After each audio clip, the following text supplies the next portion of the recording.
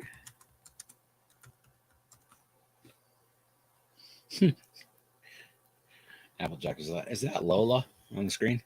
Yeah, I'm pretty sure. So this is published October 17th of 2022. University of Wyoming sorority accept first transgender member. So Okay. yeah. So there were like okay. Artemis. Yes. A sorority, the University of Wyoming accepted its first openly transgender sister in the college's history, a student newspaper announced last week. Artemis Langford of Lander, is that it? Yeah. Artemis. Became the first open transgender student to be accepted into the Kappa Kappa Gamma sorority in September, according to the branding Iron UW student. Their nickname was Lola. Born male, Langford identifies as a woman and attended high school in Lander. Langford declined to comment to Cowboy State Daily, referring to the outlet of KKG's national headquarters. The sorority did not immediately respond to a request for comment. So, making history, Langford expressed joy and pride in the branding at Iron in the October 12th story, saying, "I'm glad to feel glad. Oh my God. I feel so glad to be in a place that I think not only shares my values, but to be in a sisterhood of awesome women and want to make that want to make history." So it sounds like this, this great thing. So Langford told the branding Iron sorority sisters want to break the glass ceiling, trailblazing, it certainly feel that as their first trans member, at least in the chapter in Wyoming history. Kappa Kappa Gamma in a list of guidelines for sisters about LGBTQ members wrote that a single gender organization comprised of people who identify as women. That's a weird way to put things. The sorority does not discriminate in membership selection, the document states, except in requiring good scholarship and ethical character. So that's good that they weren't going to discriminate against somebody that was transgender coming into the sorority. I mean, maybe we need to have these laws be more specific that, there's transgender and there's transsexual, which is a medical condition. And I think that's the difference that maybe that we're missing is in the actual definitions of the difference between transgender, which anybody can identify as transgender, and transsexual as a medical condition, which you go through a doctor. So I think that, we need to be specific in how we are saying these things and use the proper terms because it matters. Because if anybody, as we covered earlier, and under the definitions, if anybody can identify as transgender, then anybody can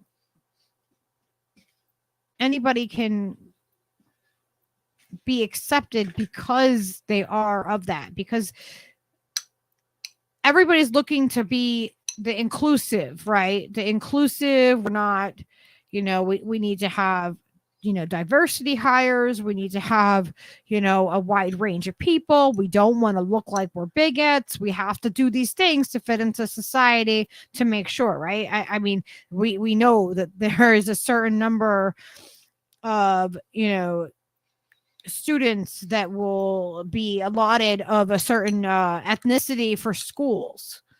And that happens.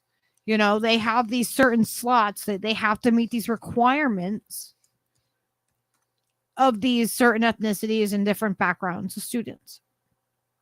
Mm-hmm. These are, these are built into the society to make things more inclusive for people.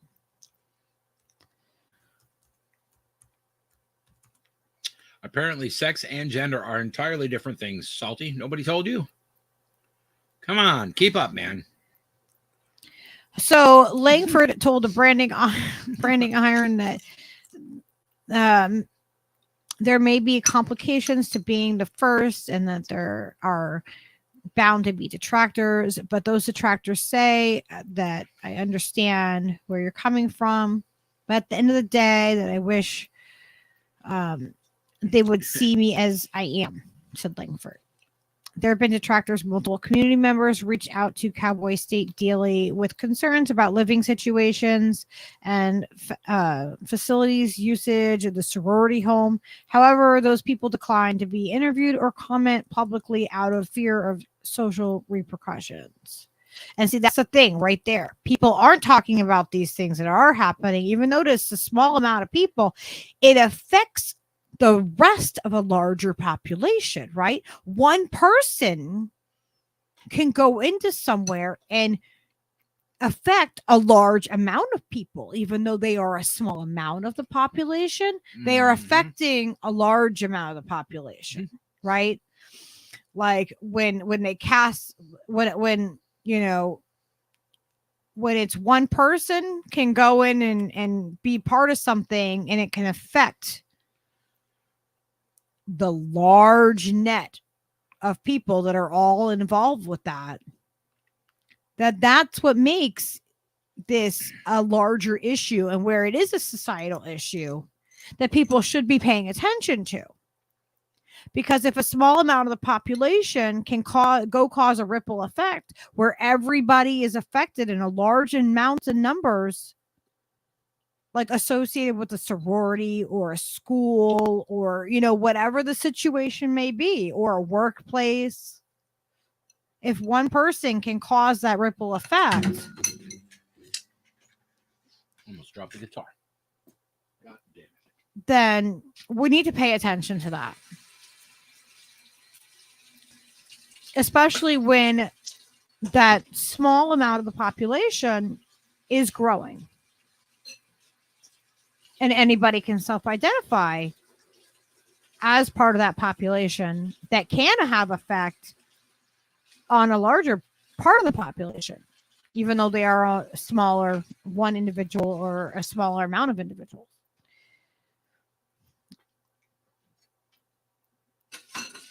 So the university has taken no stance. The UW spokesman, Chad Baldwin, told Cowboy State Daily that sororities are private organizations and that they have contract agreements to house members on campus in the area called Fraternity Sorority Row, but they are not funded by the college. We really don't have any comment. Baldwin, you say? Baldwin, yeah. So they had questions to begin with, you know, like how things were going to work out. And, you know, I feel like this, as a society, like we don't do anything preventative. We're reactionary. And we wait until something has already happened. And then we don't, you know, like questions like that are asked ahead of time. Those are things that should be thought out. They should have like the actual answers to those questions. Yep. I think it's funny that, you know, most people just you know, whatever the situation is, no matter how dire or no matter how like inconsequential it is, every single thing gets dealt with on a reactionary basis. You know, like it only becomes consequential when their consequences have already happened. Like, yeah. You know, there's no preventative anything. There's no like, hey, why don't we look into this? Because this is weird how these fucking crazy ass fucking doctors have this fucking thing where they think, you know, pedophilia and rape and shit is fine. And then, you know, everything that progresses forward from their fucking teachings, from their ideology that's been adapted and adopted into, you know, college curriculums. So you're talking about Dr. John Money and I'm talking about Dr. John Money and Dr. Kinsey and others of their ilk who normalize this shit, and now it's like everybody can just be like, well, the words are vague enough, so I can just include myself in that group. You know what I mean? And that's the way that it becomes huge, is everybody just starts identifying as that other person. Well, I feel more like those people because, you know, whatever reason that they have. And that's how movements just explode, because people are like, oh, I'm that too. Even if you're not, you know what I mean? It's just, I don't know. It's just funny how quickly it can escalate and how nobody pays any attention to it until it actually is something that you're like, hey, wow, well, look at that. That's crazy. All these people are doing this thing that you talked about 10 years ago. So this is actually the part of the article that I had found first. That other article was before. So I found it looking after I had found this article, saying that the women were suing the University of Wyoming sorority for accepting a transgender member. Like, why would they do that? I was like, why would they do that? That doesn't make any sense to me. Why are they, like, what happened? So this is from March 28th of 2023. And this, the sorority lawsuit has national implications and could end up in the U.S. Supreme Court. And I actually have I did look it up, and I will show it to you guys. It was just filed, so there's really nothing on it yet. But they talk about like the actual file information. I don't pay like the $90 a year or whatever it is. It's just some crazy amount to be able to look into like all of the legal laws, and all of that. I can't afford that. So I have to wait until it's released. But all right. But they go into details about it in this article. So where am I? So 7 past and present sorority members are suing. Oh my gosh. The Kappa Kappa Gamma Sisterhood for its 2022 decision to admit transgender inductee Artemis Langford to the University of Wyoming chapter. An adult male does not become a woman just because he tells others that he has a female gender identity and behaves in what he believes to be a stereotypical female manner, reads a legal complaint filed Monday in the U.S. District Court of Wyoming. So, like, when I say this was just filed, this was just like last week, because this is March 28th, and they were saying that it was filed just like the week before. Sure. So this just got like. So I'm just getting triggered because at the top of that page it said member, and all I can see is Salty Mind's name is Mr. Magoo because he's a wrinkly white guy with one eye that sees for shit and is always game into trouble. And the word member and that, and okay, it's too much. Please continue. Okay. The fraternity council has betrayed the central purpose and mission of Kappa Kappa Gamma by conflating the experience of being a woman with the experience of men engaging in behavior generally associated with women. So I was like, what? As I'm reading this and I'm going through this, I was like, what is happening here? The Kappa Kappa Gamma fraternity, as a parent organization of the sorority, Langford did not immediately respond to a Cowboy State Daily message requesting comment. So the women are anonymous that came forward in the lawsuit. Mm-hmm. Okay, so it's against Kappa Kappa Gamma fraternity based in Ohio. The organization council president, Mary Pat Rooney, Kappa Kappa Gamma Building Company in Wyoming, and Terry Smith, which is a pseudonym for Langford.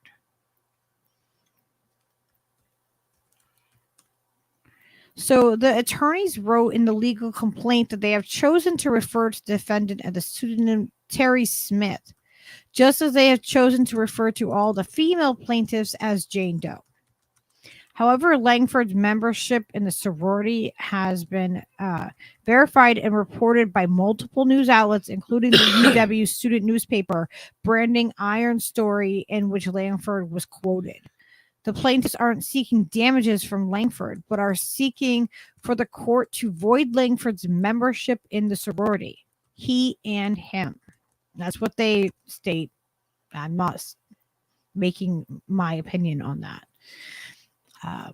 The women are suing on behalf of themselves and on behalf of the sorority itself, saying certain sorority officials have perverted its mission of 150 years to unite women. Quote, after national sorority officials disregarded the secret voting process required by sorority rules, and after extensive behind-the-scenes direction from national sorority officials and alumni advisors, the sorority inducted a man, Terry Smith, as a member, the lawsuit states. So they refer to Langford as Smith, he, him throughout. It alleges that sorority bylaws, corporate and other governing documents promise members and prospective members of a single-sex organization and a sisterhood intended to be a haven during their college years. So the 6 women, I'm going to skip through a little bit of this because it's like just basic stuff.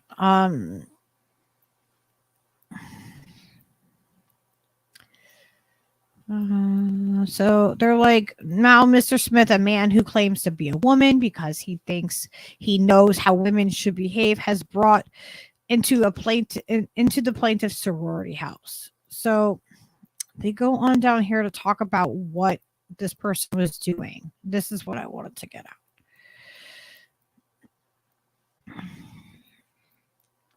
They're talking about like the bylaws here and all of that.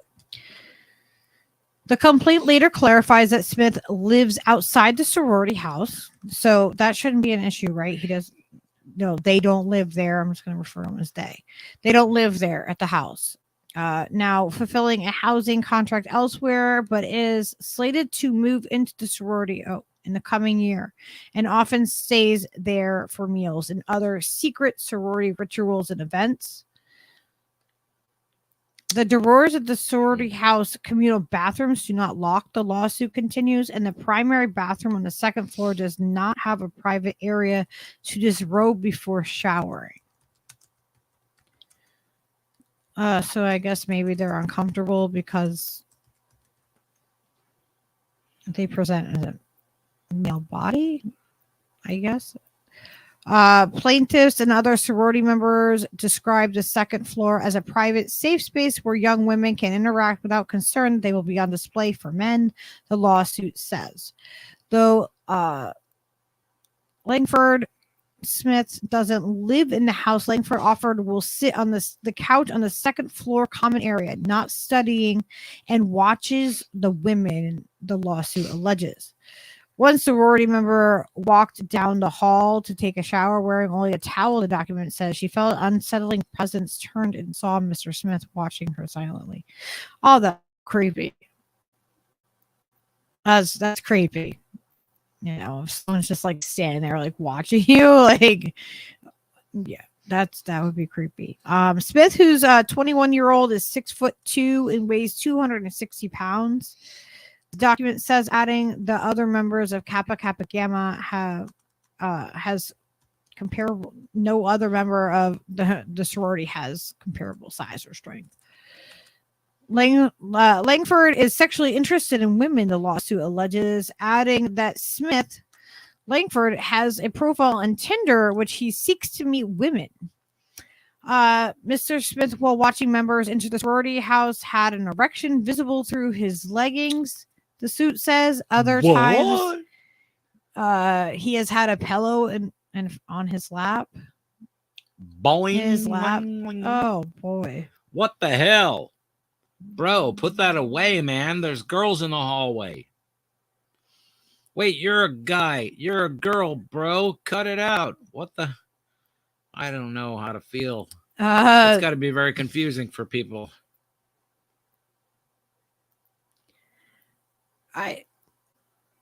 This doesn't seem right. What the fuck? I know. I was reading it.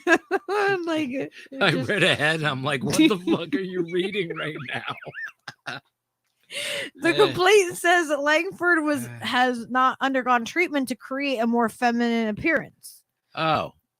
He just knows how to wear. He just wears makeup really well. So awkward moments, it says, as if the awkward moments hadn't already happened. My God, I feel like I feel awkward just reading and it. Here comes the awkward moment. I'm like, I feel awkward already. Just reading that, I'm like, I'm picturing these girls at the sorority, kind of with this one weird person, just there. It's just kind of sitting in the hallway waiting for you to walk by with a pillow over there. You got your toothbrush, and they're sitting there all conspicuous with a just pillow over sitting their on lap. a couch, bro. I mean, outside of the bathroom. That's just weird, or just being there and being. Oh, I don't know. This just. Okay, being a female, I will tell you that is awkward and weird behavior. Do not do these things if you're a male around the females. Please, you'll be called a creep. It's just weird. I don't care if you're a female doing this around other females, you'll be called a creep. Yeah. Because me personally, I actually had Applejack's like, that's bad. Yeah. Yeah. Okay. I'll tell you guys about my awkward work experience that I had after this. So the complaint also claims Langford took photographs of the women at awkward moments when they were not prepared while in the sorority slumber party. Okay. What? Smith repeatedly questioned the women about what vaginas look like, breast cup size, whether women were considering breast reductions and birth control. Well, the complaint alleges. I mean, pretty comprehensive. Geez, what are you studying women? Are you trying to get married? Let's see. So Langford was supposed to leave the slumber party at 10 p.m., but did not, saying Smith would leave after you fall asleep. What? That's so creepy. Hella creepy. At 11:15, Langford. Rohypnol, bro. Lay off the Rohypnol. Oh my God. At 11:15, Langford loudly sang, God rest ye merry gentlemen, from a corner of the room and did not leave until midnight. The complaint says, what the hell that is for? You're singing Christmas carols to him? In the corner. That's creepy. What is happening? I'm going to sing Christmas carols till you fall asleep, and then I'll leave. Oh, that's weird. Oh, that's strange. Salty says Brenda's morning stiffy made the other girls uncomfortable. Oh my God. Okay. Let's be respectful. But the article brings up the erection. We can't help it. We can't help it. Okay, sorry. The next morning, Langford returned to the house and stood silently in the corner of the room next to the door, while other pledges changed from sleeping garments into their other clothes, the lawsuit says. One woman did not know Langford had returned. She faced away from the others and took off her shirt while not wearing a bra, and she put on a new shirt. She turned around and discovered Langford staring at her, according to the complaint. Other Kappa members told the woman later that day that Langford appeared sexually aroused during this incident and stood near the door with his hands over his genitals. The complainant alleges.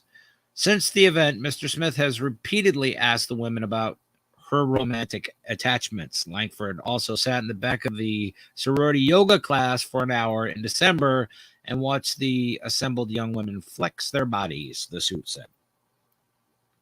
Well, if they're going to flex their bodies like that, I mean... Oh, my God. What the fuck? I know. The complaint alleges that for Smith's induction vote, the sorority chapter broke with its usual anonymous voting process and used a Google poll requiring voters to sign in using their email addresses compromising their anonymity. Sorority representatives not only approved Mr. Smith's membership, but a national sorority officials also encouraged chapter officers to pursue Mr. Smith and guided chapter officers in the illegal selection process, the complaint alleges. Several of the women would have voted against Langford in an anonymous vote. The lawsuit continues, but chose not to because of the public voting system. I don't know, that seems a little iffy. The chapter president, membership chair, and vice president for academic excellence spoke prior to the vote. The complaint alleges that telling the women to go to the sorority. telling the women they could only vote against Langford if they could articulate specific concerns about Langford's personality. If members had not met Mr. Smith, then a no vote was evidence that the member was a bigot. The complaint says, adding that bigotry is grounds for expulsion.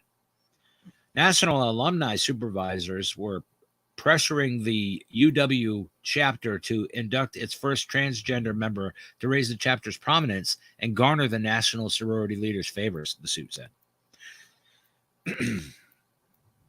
Loyalty pledge. The complaint says that Kappa Kappa Gamma inductees pledged not to enter another sorority even if they leave this one. That means women who chose to leave the sorority over Langford's induction cannot enjoy sorority life elsewhere, the lawsuit says.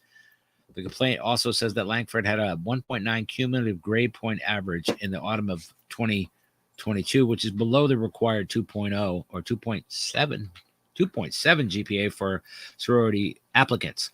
A woman who questioned Langford's induction and disputed whether Langford is a woman was given literature to educate herself, the lawsuit says.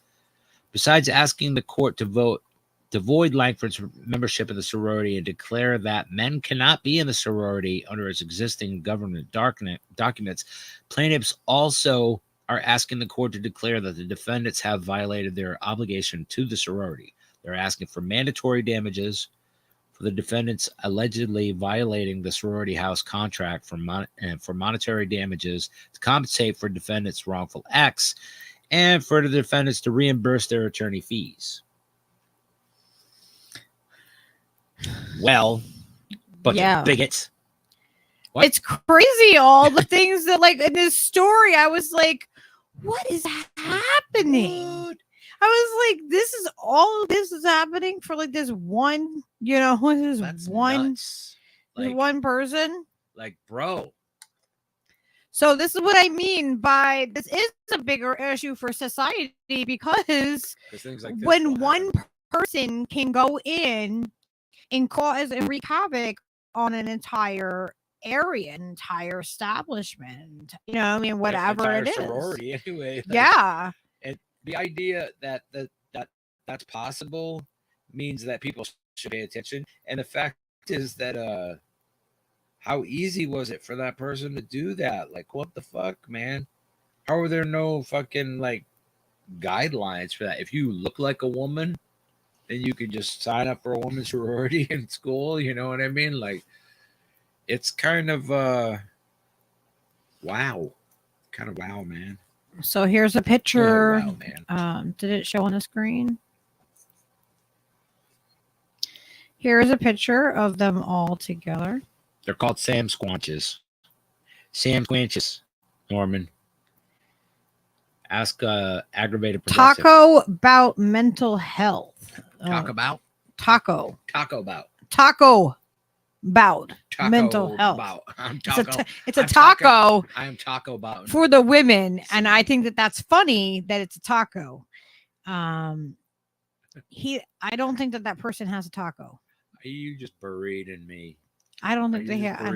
I don't think, according to that last article, I'm pretty sure it's a safe bet that person does not have a taco.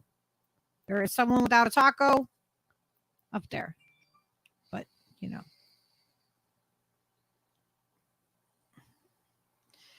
So this is this. I think this was like the next day. I don't think Ohio's in Wyoming, Applejack. Just to there's some kind of this is a geography thing going on here.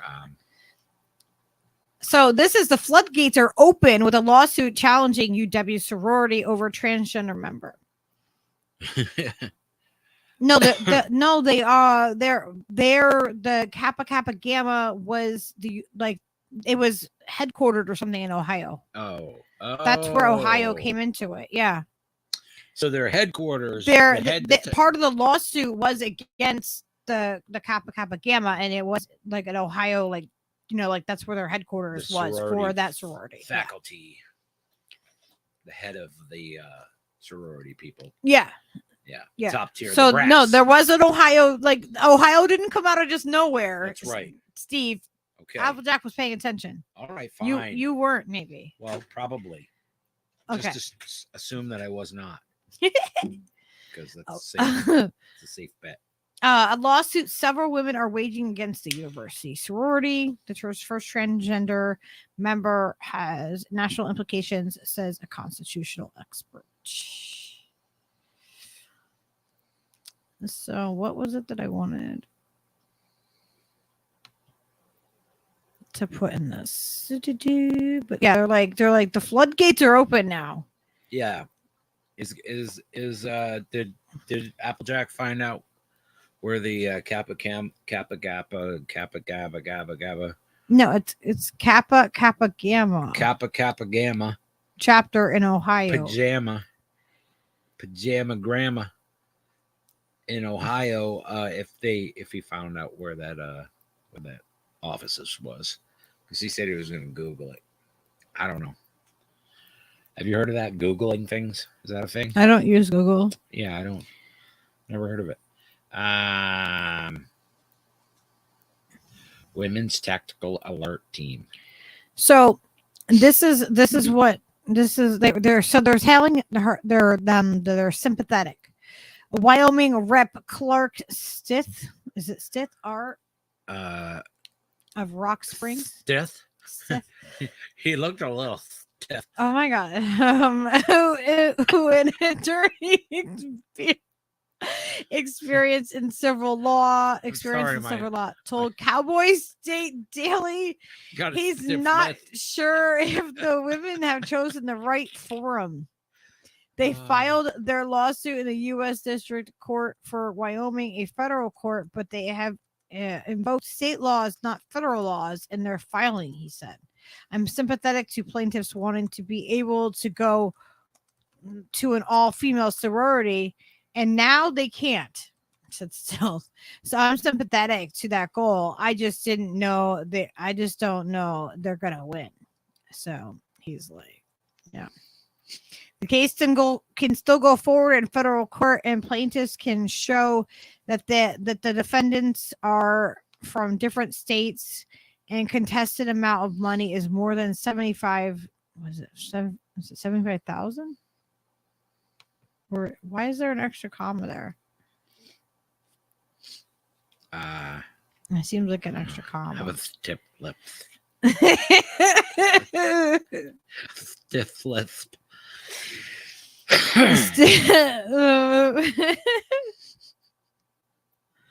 So is Stiff said, God, this is so bad for my freaking your dyslexia, my lisp and my dyslexia. This is freaking awful. I'm like, I'm not challenging, everybody. Jesus, and I smoked. A struggle, you guys. And I've been smoking the bowl. Well, for example, one of the anonymous Jane Doe plaintiffs says that in the University of Wyoming student and Nebraska resident, the defendant may question whether she's actually a Wyoming resident since she spends most of her time in Wyoming. Right. Wyoming, since she spends most of her time in Wyoming. Why does it say that? Oh, if she's a Nebraska resident or a Wyoming resident. Okay. So, yeah, there's another picture. I am just gonna leave this here, I think, and we're just gonna, yeah. Yeah. Okay, he found it. He found the talk about mental health people, sorority, charity, whatever it is. It's a sorority, I think. Did you find Mr. Stith? Who you calling, Mister? So we have one more thing to cover. Gosh, man, I should have split this up into 2 different shows. Girls have to split this up. Segment it. It's the Kappa Kappa gang bangers or something.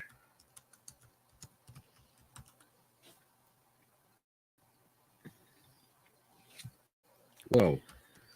If you type Kappa, it makes a smiley face. Kappa, Really? Kappa, Kappa. Yeah, that's weird. Wait, now it's not. What was I doing before? That's fucking strange. I don't understand what happened right there. I don't know. But it's a weird face too. It's like the moon face or something. It's not really even a smiley face. What the fuck is that? Okay.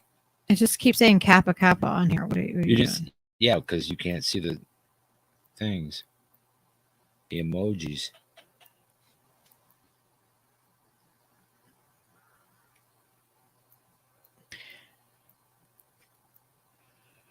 Chin up, keep your stiff upper lip. Okay, so the next part of things that I would like to cover is, everyone has probably been talking about and hearing about is the recent shooting that happened at the church.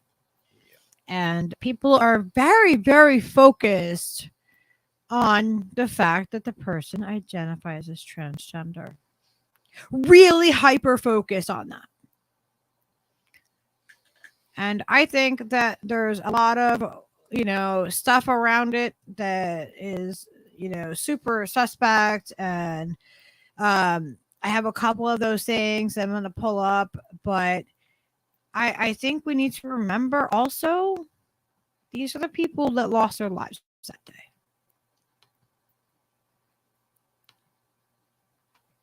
There were children that lost their lives that day. And 3 adults that lost their lives while they were at a church. Yeah, that's fucking horrible. This has not been the focus. What's been the focus is all about the shooter and the fact that they identify as transgender.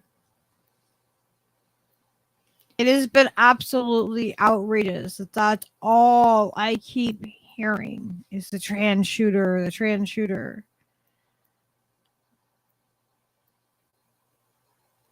I just wanted to take a moment to put their faces on the screen. Yeah. Absolutely. These are the people that lost their lives that day.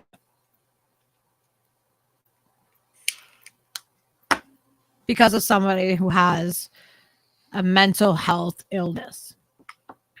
And I say a mental health illness because there's no sane person that goes into a church and kills these people.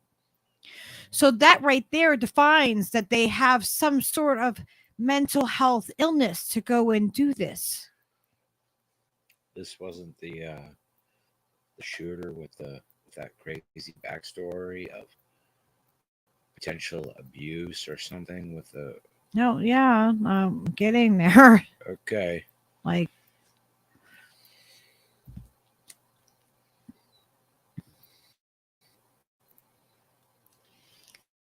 so everyone's like hyper focused on that aspect of it. That this person self-identifies as trans. Okay.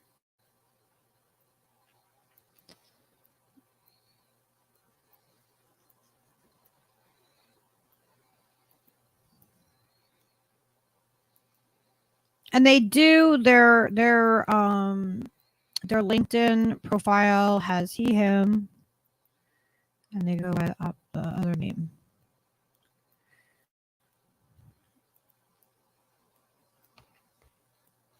And I'll just bring that up real quick so you can see. It says Audrey Hale, he, him.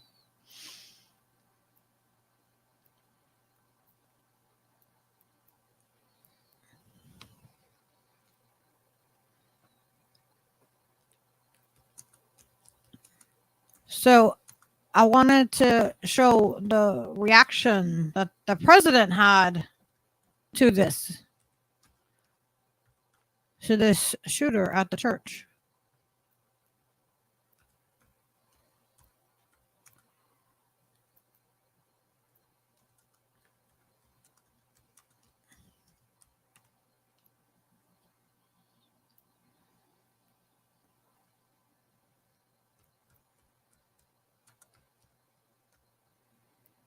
It should be. I thought there was a video clip with this. That one. Oh, here it is. My name is Joe Biden. I'm Dr. Joe Biden's husband. And I ate Jenny's ice cream, chocolate chip. I came down because I heard there was chocolate chip ice cream. By the way, I have a whole refrigerator full upstairs. You think I'm kidding? I'm not. God. Ben, how are you, pal? One of the best guys in the United States Congress, Ben Cardin.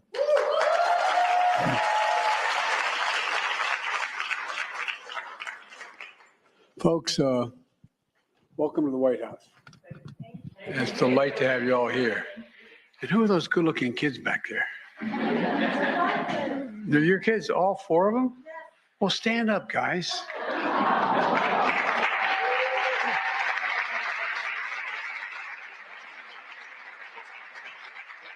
Well, I want you to know, like you, I had two brothers, three.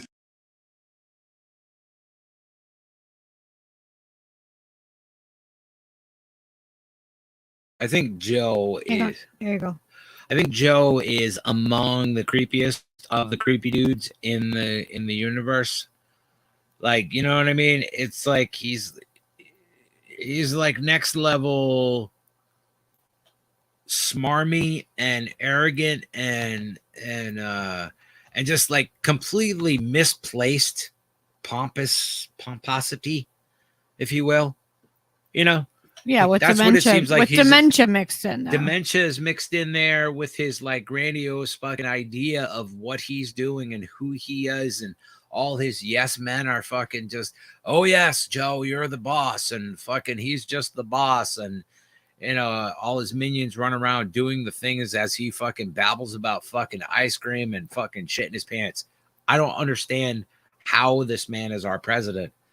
I don't understand any of that. I think it's just a matter of like he got called up, you know. It's like you get called up. You're like, well, you put in your time and the fucking you did the time in the minors being the vice president for Obama. So let's go. You're in there now. I know everybody else lost all the other primaries except Bernie won the one seat. But that's irrelevant because Joe is winner. He's his good friend Joe Biden, and he won. And he's the best president ever, according to everyone that is like in the bubble, in the fucking weird democratic neoliberal dementia Biden bubble, demented Biden bubble. Oh, second best band name of the stream. Demented Biden bubble. Are you with me? There you go. Steve and his demented Biden bubble. Come on, everybody. Vote Democratic this year. It's the most important election of our lifetime. Always. So, would you believe that USA Today accuses the Nashville police of misgendering the trans school shooter? Yeah, that happened. This is March 27, 2023. So they accused them of misgendering the trans shooter who killed 6 people, including 3 children at a Christian school.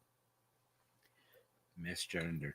Yeah. That's, you know, I get it, you know, so you killed a few people or whatever, but misgendering someone? Come on. This is 2023, people. Can't have that. You will respect us. Yeah, apparently they misgendered the person, and you know, and USA Today, there we go, called out the police about it. That's pretty fucking. That is as shit live as it gets. I think. How can you top that? I mean, that's like the same kind of shit livery that you see all the time. The same thing, but applied like deftly. You know, just like the most. Like obtuse way that how? you could. Like, are you kidding me? It's fucking nuts. It's 1984 plus 39 years. All I see is war and so many tears.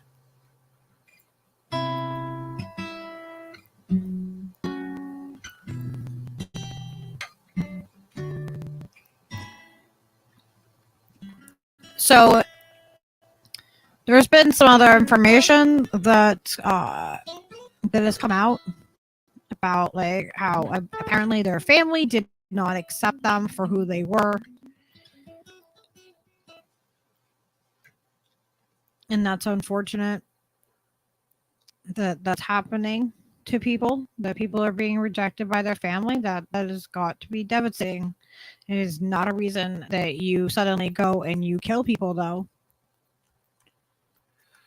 Yeah. I think it's real. What's real weird to me about this entire case is that the police released body cam footage like right away. When do we ever get body cam footage and inside footage and all that right away? They just like had it ready that day. It was really convenient how quickly they released all the footage, and then they're like, yeah, there's a manifesto, but we're not going to release that. But like all this stuff is happening all around this event that's supposed to be a trans day of vengeance and stuff, and like it feels like an agenda's being taken. This situation is being taken advantage of, and there's opportunistic people that are using this opportunity to push an agenda, possibly. Because here's the exclusive: the Nashville mass school shooter Audrey Hale was rejected by her Christian parents who couldn't accept she was gay and trans. As cops reveal, she also planned to shoot relatives. It's horrific. It's absolutely horrific.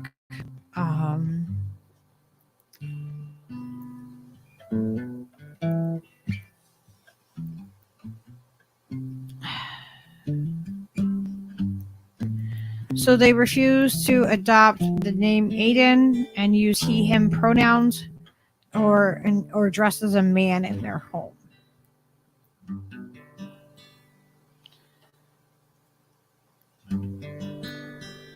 The 28-year-old loner would instead wait until she left their $700,000 Nashville property to change outfits, according to a well-placed source.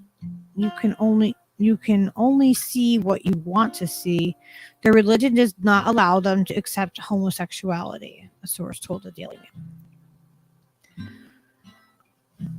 So I do actually have a clip where they do, I believe I have a clip on this, where they do explain why they feel that way. They feel like if you are having if you feel like you were born in the wrong body. This is not my belief, that this is what the some of the folks that hold Christian beliefs think, is that you're playing God if you feel like you were born in the wrong body and you need to change your genders.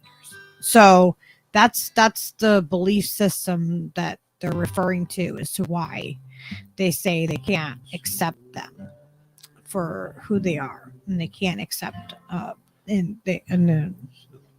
homosexuality is also looked frowned upon in certain religious circles as well.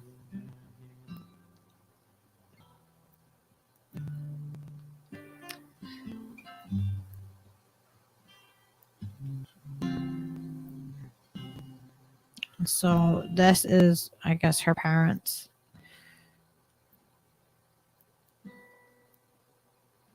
And let's see, there's the Trans Day of Vengeance to Stop Trans Genocide that I believe was canceled. It was supposed to be this last Saturday, and they did. So I guess the person was Audrey at home, but when they left, they changed their clothes. But that doesn't explain to me why you would,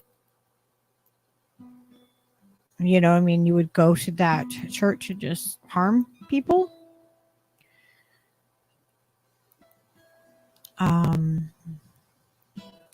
So neighbors of the tree-lined suburban street where the family lived for 3 decades said that they were clueless about Hale's apparent transition and remembered her as a skater tomboy type.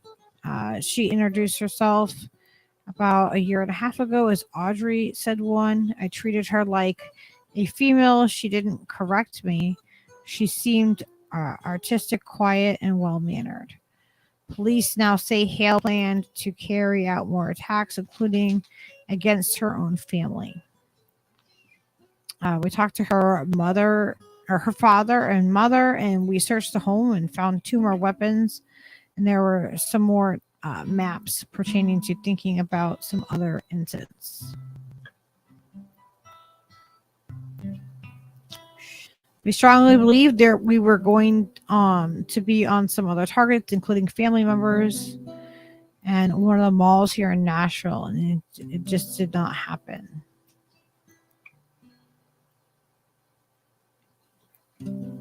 He's not laying on him, is he?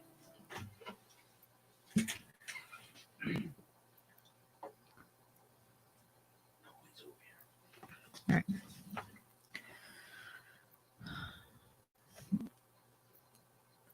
So it just doesn't, this just doesn't seem to fit, right? Like, so far, it's like, where did that person come from that just decided to go into a church and kill people?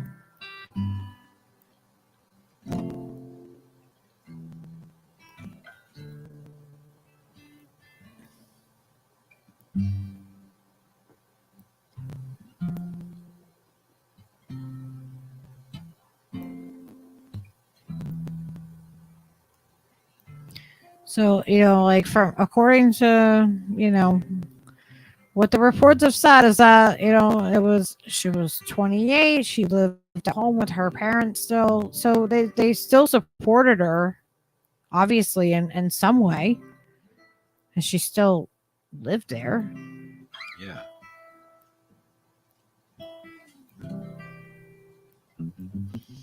There's been this weird discrepancy too, with some of the footage about the shoes that they had on at the scene. One looked like a Puma, and then the other one looked like a pair of Vans. And I looked at the surveillance footage, and it's really you have to really look up close, but I definitely could tell that that's the footage that The footage that showed up the next day.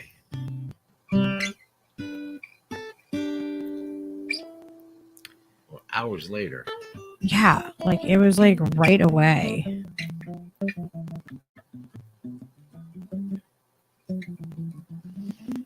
So the picture on the left is the shooter going into the building, because remember, like I said, they released like all the body cam footage and like all the inside footage like right away. Like I've never seen the information come out like that quickly. It was either like, okay, it was a really good thing, like we better get this out there because there's been so many bad stories about cops, or like this was like, I don't know. Like it was crazy how quick this information came out. Like it was like it poured out. It does usually. I mean, how long does it usually take to get body cam footage and in surveillance footage of something happening, but this was like pushed on people. Like I'm like same day I'm finding this information and I'm just like, wait a minute, what? Yeah, it's kind of weird. When do we ever get information that quickly? Usually not very quickly. Although, when the Buffalo shooter happened, we got information really fast. We didn't get the footage, but we had a lot of information about it really fast. So, I don't know. It's hard to say. And then I found this information out that the Nashville school shooter was being counseled by the lead pastor whose daughter was murdered. I don't know why they use this really old photo of the daughter, but yeah. So Weird. recent report reveals that one of the 6 victims who were killed was during the shooting rampage was a daughter of a pastor who was providing counseling to her. And what kind of counseling do you think he was, they were getting? I don't know. Yeah, let's see what this video. Still no official motive in the case of the 28-year. Yeah, no official motive. They keep saying, I don't know if I should play Inside Edition. I think I'll probably get dinged. Yeah. Yeah, they keep saying there's no official motive for what happened. And it's, and I'm like, wow. So like this information comes out really fast. All of this, like they released pictures of the weapons that were used like the same day. Like it was like boom, boom, boom. Like it was just handed out. I was shocked. Like, since when does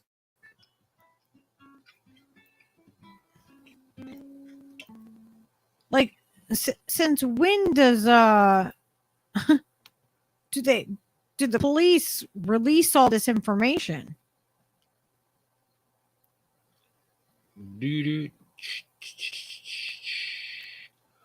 I don't know. I used to eat snow, Vicky Adams said. All right. I know it was really popular in the 70s to snort it. And that looks like a assault rifle. And see, it says the name Aiden on it. It's got sticker. Yeah, it's a nice gun. Those are expensive.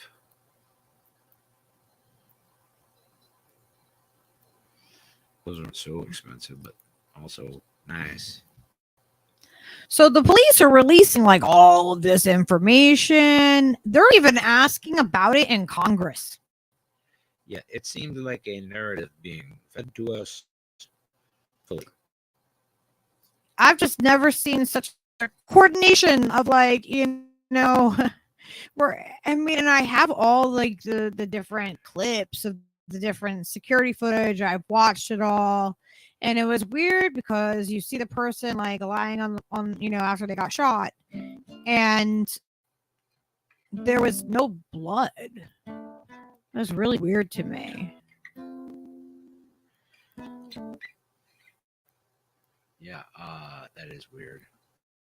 Like there was just no blood there on the surveillance. And like, so this was on the 28th.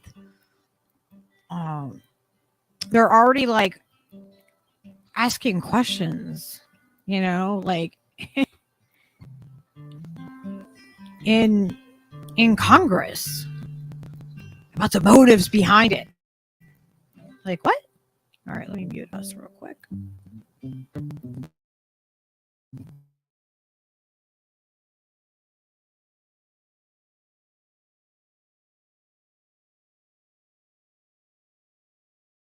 Do you plan on opening a hate crime investigation for the targeting of Christians?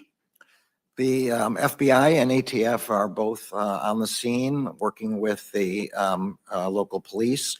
As of now, motive hasn't been identified, and the police chief said at his last press conference that they don't yet have reached a conclusion with respect to motive.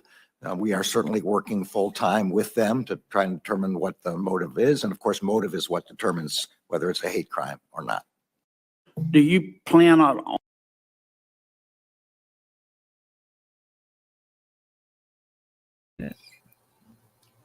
Like, wow, they got Garland in there. Like, they're like, we're just gonna, we're gonna ask about this, like, that just happened. Yeah, keys shaking for babies.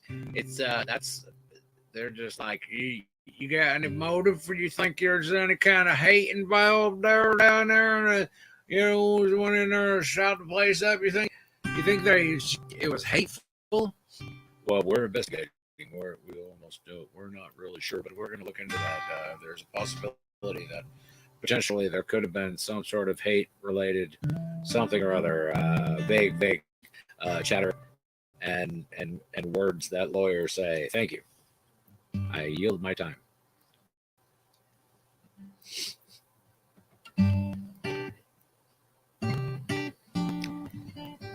And so the opposite narrative is being spun when it's coming to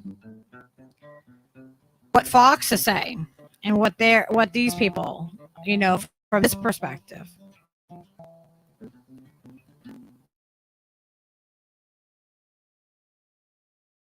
Gender movement seemed to be getting militant and possibly dangerous. We did a whole segment about it on Thursday night. That segment was sparred by an NPR segment we had heard and never expected to hear. NPR is always, as a matter of editorial policy, completely opposed to civilian ownership of firearms, with the possible exception of maybe IRS agents. Yet here suddenly was that very same station, National Public Radio, positively urging trans people to buy guns, as many guns as possible, and if necessary, to use them. The world is dangerous, explained one trans gun owner. You have to be dangerous back. And that seems strange to us. Is the United States really a dangerous place for trans people? Well, West Baltimore is dangerous. You could easily get murdered there. But if you're trans in this country, obviously there are many downsides, but there do appear to be some benefits. It's a lot easier to get into Harvard, for example. It's definitely easier to get a job at Citibank or in the Biden White House. If you're transgender and can so much as fly a kite, the Pentagon will happily make you an F-35 pilot, just so Hollywood can make a movie about it. Identifying as trans, whatever, again, its downsides, does convey status in this country, which is why so many young people now do. Not a lot of 19-year-olds are pretending to be car mechanics or linemen for a regional power company in Eastern Ohio, but plenty of college freshmen do pretend to be members of the opposite sex. And why wouldn't they? The people in charge despise working-class whites, but they venerate the trans community.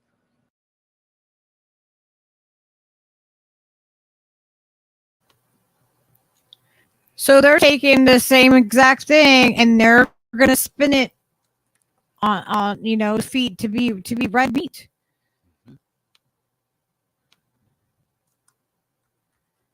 But I thought the beginning of this was interesting, that they're pushing back against NPR. And suddenly there's a gun debate that's happening, right? And people are like, well, now they're talking about, is this a mental health illness or not? And whether or not trans people should have guns. And then now that we're having a Second Amendment conversation all over again. Because now there's hypocrisy as to whether or not people should be able to own guns. And now they're pushing this whole trans people with guns, and they're pushing it like as if there's a lot of people that are trans that have guns. But we saw earlier in the segments how small of a population the trans people are. So why is it being pushed in this way? Why is the narrative being spun in this way? Who is it possibly going to benefit? I think these are things that we need to pay attention to, and to what's happening, and where the narrative is being pushed, in what direction.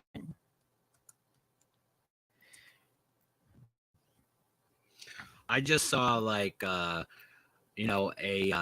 beehive wig on Tucker with some dangly clip-on earrings, kind of like Monty Python style, Eric Idle. You know what I'm saying? Like, instead of, because Snowy said recommended that we get the Tucker to get his bow tie back that he used to wear and have it spin.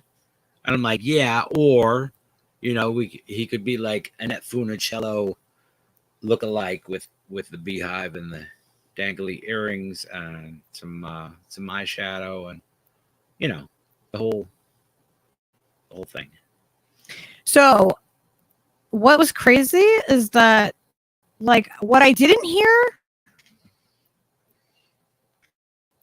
was much conversation about this.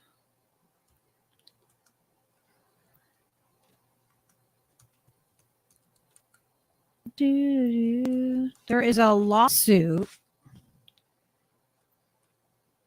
against the church that lines up about the time that that person would have been a student at the church. The same church that Audrey, I think it's Audrey, right? Or, oh God, I'm getting the name confused because it's a name. I'm tired. So the shooter, I'm just going to call him the shooter. So this time period of when this TS is fine. Yeah. Okay. When this would line up for about the time period that they would have been at the school. And now they're undergoing counseling by the head guy, and then that person goes and shoots the child. So what is this lawsuit? Why am I showing you a lawsuit against I don't know. Why are you showing a lawsuit? Oh, that's private property, private business. Can't show them that. It's illegal. Tucker Carlson will be wearing a wig and earrings in no time. No. I don't know what that means, but it's true. How to sue the church for $29.99 per taxes year. So this is the church where the shooting happened in Nashville. Okay. All right.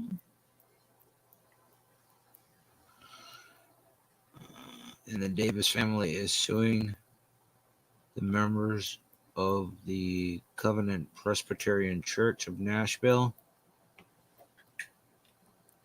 Filed the original complaint against the Covenant, Jim Bachman, Joe Eads, increase it? So on and so forth. Okay. It has a lot of stuff. Yeah, bigger that's way better. Wow, I can see. So, Bachman, Eads, Avery, and Robertson, collectively referred to as defendants, moved to dismiss the complaint on July 24th, 2013. Plaintiffs filed a motion to amend their complaint, which was granted by order entered August 1st, 2013. On August 7th, 2013, plaintiffs filed an amended complaint alleging that the defendants committed a continuous series of intentional acts, negligent acts, or omissions which damage the plaintiffs in furtherance of an illicit act by defendants by fraudulently conceal from appropriate authorities unreported and unprosecuted child sexual abuse by confessed child molester John Perry, a book author, who is associated with or was once closely associated with the defendants as a founder and former officer of the Covenant, and same who donated money to Covenant. From 2002 to 2012, the plaintiffs were closely associated with the information and circumstances concerning vulnerable children residing at John Perry's residence and the defendants' fraudulent concealment of unlawful child sexual abuse by confessed child molester John Perry without plaintiffs actually possessing knowledge of child molestation by John Perry in 2012. The complaint goes on to attempt to assert causes of action for invasion of privacy, malicious harassment, assault, intentional infliction of emotional distress, negligent hiring, training, supervision, retention, and civil conspiracy. Okay, August 22nd, the defendants filed a motion to dismiss plaintiff's amended complaint, asserting the plaintiff's amended complaint consists of an assortment of vague something. Why does it just say a consistent assortment of vague, incoherent, rambling, and disjointed assertions and conclusory allegations that provide defendants with no ability to decipher the factual basis for the causes of action plaintiffs have asserted. Specifically, defendants argued the amended complaint should be dismissed for failure to provide a short and plain statement of the claims, failure to allege a cause of action with the applicable statutes of limitations period, failure to state a claim upon which relief can be granted, and failure to plead conspiracy with sufficient specificity. Nashville Presbytery and PCA filed motions to dismiss on August 26, 2013 and September 6, 2013, respectively. Okay. I need meat. I need the facts. I need the specifics. I need the date. I need the place. I need the who, the where, and what happened. I don't have any of that. So unless you have something further to show me, I'm going to grant their motion to dismiss.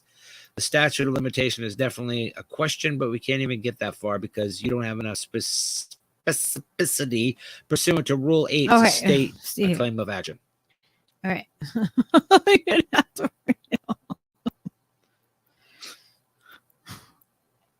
Reading is fundamental. Too much reading will make you mental. Okay. Are we just scrolling through it really slow? I'm trying to find it. Yeah, I'm trying to see what there was. There was something else that I wanted. Basically, there was allegations of of sexual abuse that happened at the church, and it was around the time, and the person is now being counseled there, and is being rejected by their family, and all this is happening. So. But the police are releasing all kinds of information, but what they're not releasing is the actual manifesto and all of that. That they're not releasing that, but they released a bunch of all other information really, really fucking fast. They released the body cam footage of the cop and made them out to be heroes and put their pictures right out there. When did they ever put cops' pictures out? Ever? Usually you don't. It feels like excuse me. Yeah, and it might not be a psyop. It could be that something happened, and that this person went there and their motive was because of the abuse that they went through. That might be what's in that manifesto, and it might be that it's the abuse and all of this that happened at the hands of other people, that they went and that's they felt like that was the last thing they could do. But they are so hyper focused on the fact that it's a trans person. They're so hyper focused on that, and they're hyper focused on releasing certain bits of information. So it just feels like something's off here, something's not fitting, and I don't know exactly what it is yet. But there's been some discrepancies that people have noticed with this, and we'll be called the conspiracy theorists, the tinfoil hat people, but if things feel funny about it, then it's probably because we either mistrust the official narrative of things because of the way things come out, and how often things are psyop, right? They are psyops so much of the time that does everything start to feel like a psyop to us, or we just notice the psyops a lot easier, or the manipulation or the control, you know? I don't know what it is, but Yeah, it doesn't necessarily have to be a psyop. It could be just a cover up of the fact that somebody was, powerful people don't want whoever was responsible for that to be fucking in trouble, and then they're not in trouble for it, and the person who was suffering the most probably, we have no idea though.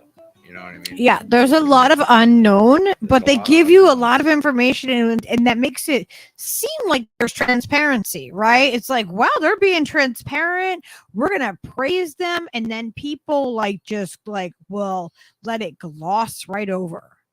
But I feel like there is something else be covered up, or something else that happened with this.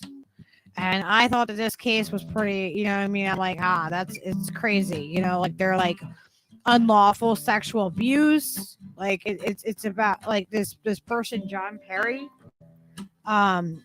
in intentional or reckless conduct, like threatening the plaintiffs, physically separating the plaintiffs against their free will, following and hounding them, blocking movement of them, using the police as instruments to invade, harass, or threaten the plaintiffs at their private home for unfounded or false reasons.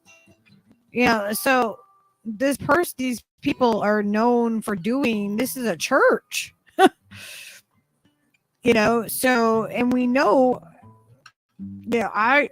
I say that children are not safe at church as well. I don't feel that church is a safe place for children, because there are people that are predators that, they insert themselves into the spaces where they have access to children. And there has been plenty of cases where churches are getting sued for, child molestation and other things happening to children. And here is just another one. And this is the church that gets shot up also. So I mean, it's weird. Yeah, it says plaintiffs assert that underlying wrongful conduct at the center of the alleged conspiracy consisted of the defendants committing an unlawful purpose of concealing molestations of a child and potentially other children. From our reading, it appears that the plaintiff's age fraudulent concealment was underlying predicate tort allegedly committed by defendants. Thus, we must consider a claim for fraudulent concealment and present from the facts alleged. It's just, they go on and on and on about, abuse that happened. So, this could be around that same time period. It's just something to look out at. We will definitely make sure that all of the links for all of the things that we covered will be in the show notes. Absolutely. Yeah, there is predators everywhere, and the predators purposefully insert themselves into situations where they're going to be around the people that they're prey. We have to remember who a predator's prey is, and that's who a predator puts themselves around. And we need to be aware of it, and we need to make sure that we are not having, rose-colored glasses on and overlooking when somebody is a predator. We need to do better as a society to keep kids protected from everywhere, from every angle that they're getting harmed.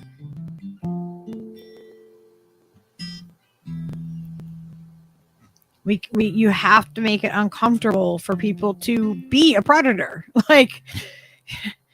You have to make it where they won't act on their behavior, or they will second guess it, or they won't do it, or we have counseling where people, because we are, I mean, the more that I look into these things, the more I realize how full of predators this world is.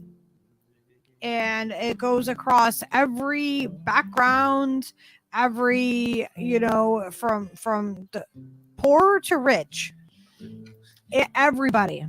It's both genders. It can go across any political spectrum. It is everywhere. There are predators everywhere. And it needs to be called out, and it needs to be addressed, or we're not going to be able to move forward as a society and have a healthy generation grow up, because they're always going to be preyed upon.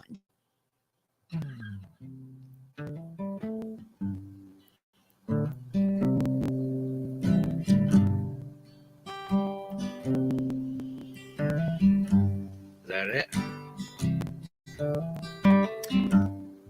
Yeah. All right. Well, thanks for hanging out with us, y'all. Yeah, this has been a long stream. Oh, I do have one more video. That one I showed you and Sky earlier. Yeah, I have one more video. All right. Then I'll play some As we scamper out.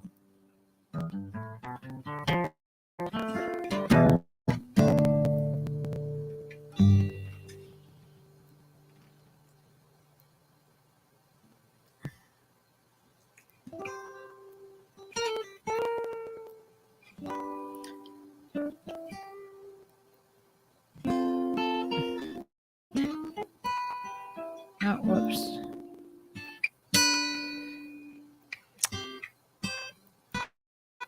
Sorry, I gotta add it to the thing over here. You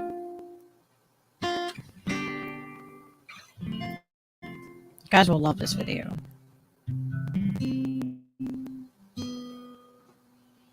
I'm just gonna let it play as you go out. I'll just I'll mute it because it's just funny, and we could just let it play.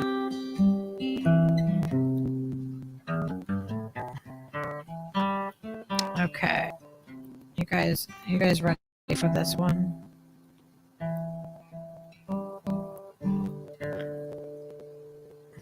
Watch these cats.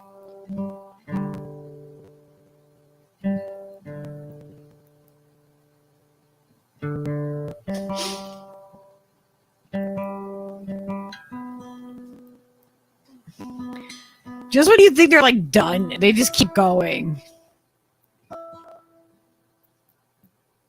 The river so wide, the mountain so red,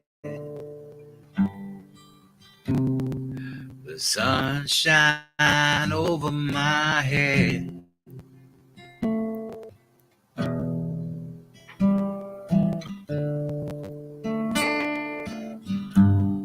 The honky tonks are all hushed and cold.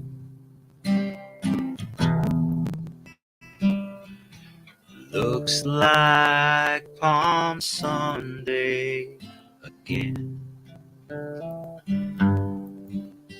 It looks like Palm Sunday again. It looks like Palm Sunday again.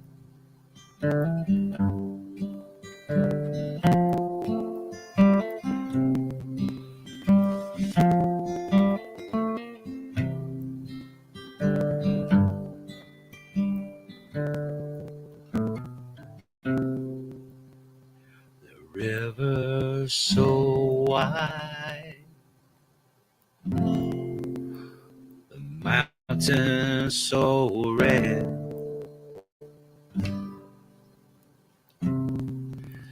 and with the sunshine over my head.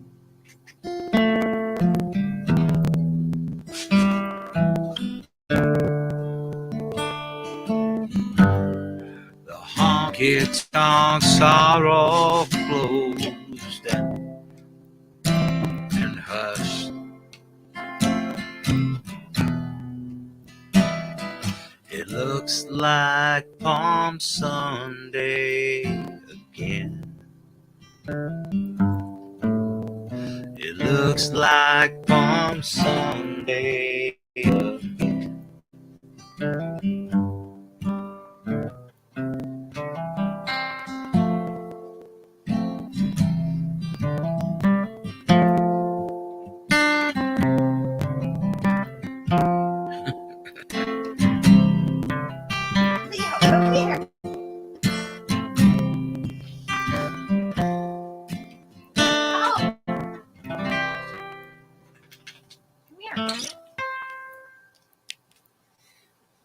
Want to go say hi? Thanks a lot, everybody, for hanging out. We appreciate you.